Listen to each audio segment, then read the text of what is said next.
In the early hours of Tuesday, October 4th, 2011, Jeremy Irwin made the shocking discovery that his then baby daughter Lisa was missing. Born in Independence, Missouri, to Deborah Bradley and Jeremy Irwin, Lisa was last seen by her mother. Deborah had checked on her daughter in bed. According to reports, Deborah could not recall whether the time was 6:40 p.m. or 10:40 p.m. due to apparently being heavily intoxicated after Jeremy had left for his evening job at Starbucks to help pay the family bills. That evening, after Jeremy had gone to work, Deborah had her next-door neighbour come over with her 4-year-old daughter to play with Deborah's 2 sons from a previous relationship. The neighbour left around 10:30 p.m. and Deborah and her sons went to bed, with them reportedly sharing a bed with their mother that night. Jeremy arrived home just before 4 a.m. on Tuesday the 4th of October. Many of the home's lights were on, a window was open, and the front door was unlocked. He entered Deborah's son's room, which they had both shared, and found the older of the two had moved into his own bed, whilst the younger child remained with his mother. The door to Lisa's room was open and quiet. Jeremy entered to see that not only was a window open, but baby Lisa was also gone. In an understandable panic, Jeremy entered his own room where Deborah was sleeping and asked her where their daughter was. The mother replied, "I don't know." For reasons we can only speculate, the 3 personal cell phones Deborah and Jeremy had in the house had also been taken, leaving Jeremy to use his phone to call the police. The same cell phones were later found close to the family home shortly after investigators began their search. An intriguing twist occurred when police publicly announced that a 50-second phone call was made from one of the missing phones to a woman named Megan Wright. In another bizarre twist, however, Deborah and Jeremy had claimed that it wasn't possible because the phone was disconnected from use. Police interviewed Megan, who lived approximately a mile away, and she stated that she didn't know the family at all.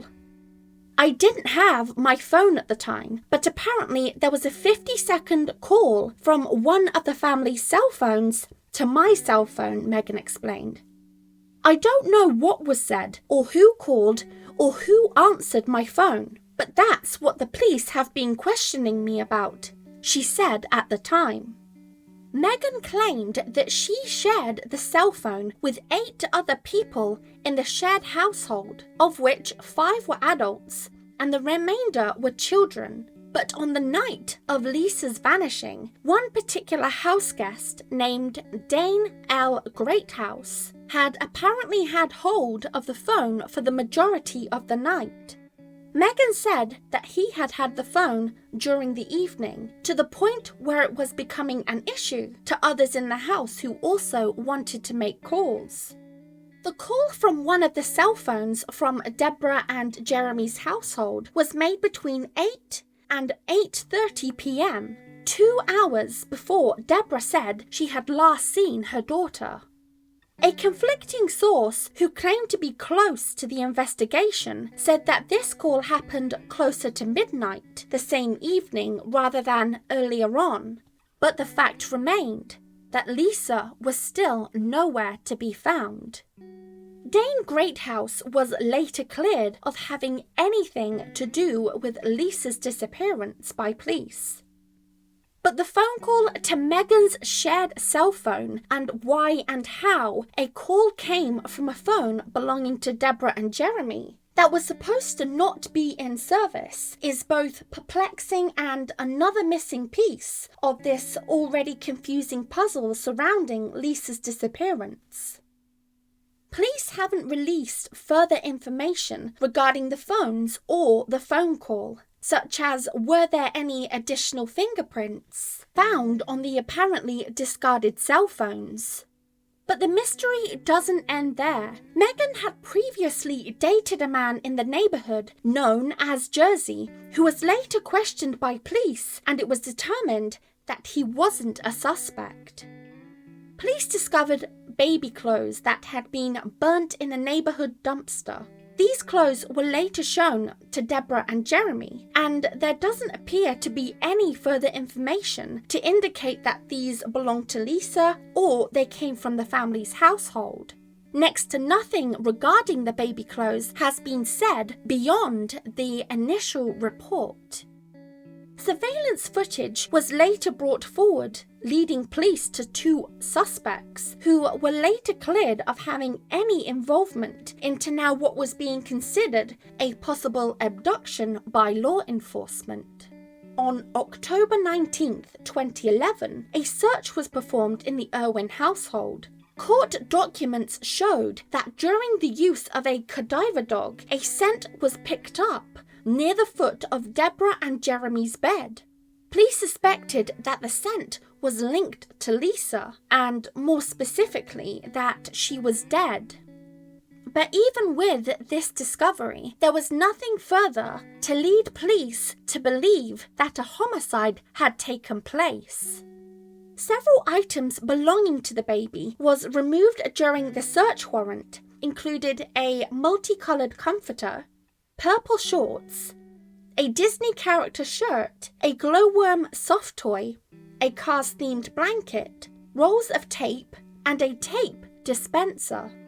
During the interview with the Associated Press, Deborah stated that the police outright accused her of being involved in Lisa's disappearance. It's alleged that they told her, "You did it, and we have nothing." Deborah took and failed a police lie detector test, but according to Kansas City police, they believe she isn't lying when she says she doesn't know where her child is. Deborah had taken the test voluntarily and was upset with the result. They said that I failed, and I continue to say that's not possible because I don't know where she's at, Deborah said. I did not do this. They just kept saying I failed, and I said that's not possible. What do you do when someone tells you that, and you know you didn't do anything? Jeremy, Lisa's father, also said that he would willingly take a lie detector test also if he was asked. Kansas City Police spokesman Steve Young told the media that the couple had stopped cooperating with detectives but wouldn't specifically say why.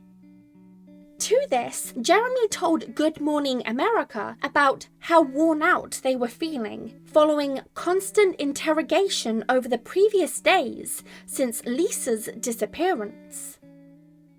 I just couldn't take it anymore. I told them I had to have a break. Deborah and Jeremy are not considered to be suspects in Lisa's disappearance, and to date, no suspects have been brought in for questioning. During an appearance on The Today Show, Jeremy Irwin said, "We just want to make sure that we tell everybody that we're still cooperating. We're still talking to the police. We're doing everything we can to try to find Lisa and bring her home." Much of the coverage focusing on Lisa has been anything but favourable towards her mother Deborah, to the point where the family's attorneys will no longer allow interviews from Deborah and Jeremy. Lisa's case was featured on HLN series Real Life Nightmares in an episode called Vanished from the Crib in November 2020. Lisa would be 11 this year. Over 10 years will have passed since Deborah and Jeremy last saw their daughter. An age progression portrait on the website for the National Center of Missing and Exploited Children gives us a glimpse of what Lisa could possibly look like today. Lisa Irwin, at the time of her disappearance, had blonde hair, she is blue-eyed, and has a birthmark on her right thigh. She was last seen wearing purple pants, and a purple t-shirt with kittens on it. There are various theories surrounding Lisa's case, but theories aren't fact, so until there is official evidence to suggest what happened to Lisa or her whereabouts, her parents and Missouri police are at a standstill. Currently, police have looked into over 700 tips and leads, with none progressing information known in the investigation.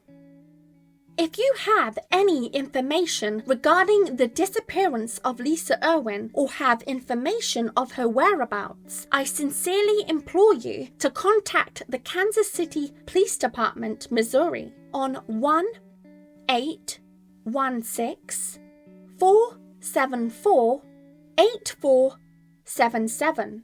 Alternatively, you can contact the National Center for Missing and Exploited Children on 1-800-8435-678. Tips can be forwarded using the following number: 816-474-8477. Please visit www.findbabylisa.com. Additionally, there is a Facebook page set up for Lisa on facebook.com/find.lisa. Lisa Renee Irwin is loved by her family, and someone out there has the power to end their pain.